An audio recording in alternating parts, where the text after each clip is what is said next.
الحمد لله وكفى والصلاة والسلام على رسوله المصطفى.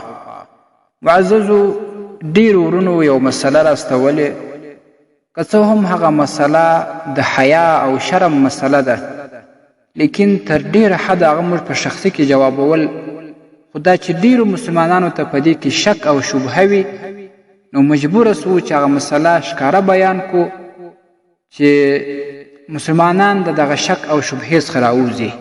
هغه مسله دا ده، یوه خاوند د خپلې میرمنې سره صحبت یعنی کوروالي یا جماع شروع کړه، انزال نسو، بیرته یې جماع پرېښودل، اوس پر دې دواړو باندې غسل شته او که نه؟ الجواب وبالله التوفیق.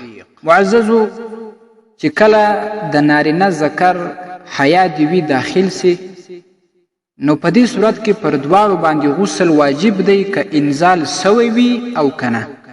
امام محمد رحمه الله ویلی دی اذا التقى الختانان وتوارت الحشفه، چې کله دوی شرمګاوي سره یو ځای سي او د نارینه شرمګا هغه غایبه سي، وجب الغسل انزل او لم ينزل، پر دواړو باندې غسل واجب دی که انزال سوی وي او که نه. وهو قول ابي حنیفه رحمه الله.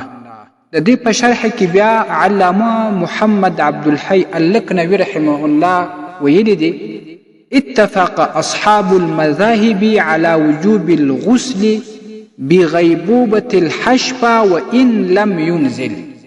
د مذاهبو د امامانو پر دې خبره اتفاق دی چې کله حشفه یعنی د نارینه د ذکر سر هغه داخل سی و ښځې ته غسل پر دواړو باندې واجب دی که څه هم انزال نه وي راغلی. همدا خبره په حدیث شریف کې هم راځي.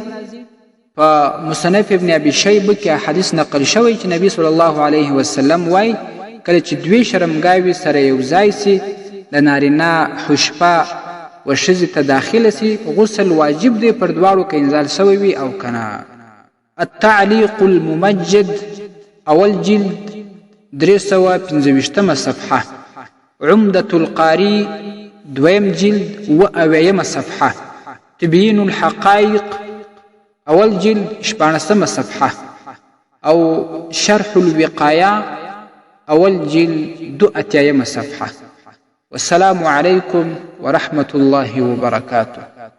ستاسې د اسلامي پوښتنو جوابونکی مفتي حکیم الله صابر الحنفي صاحب.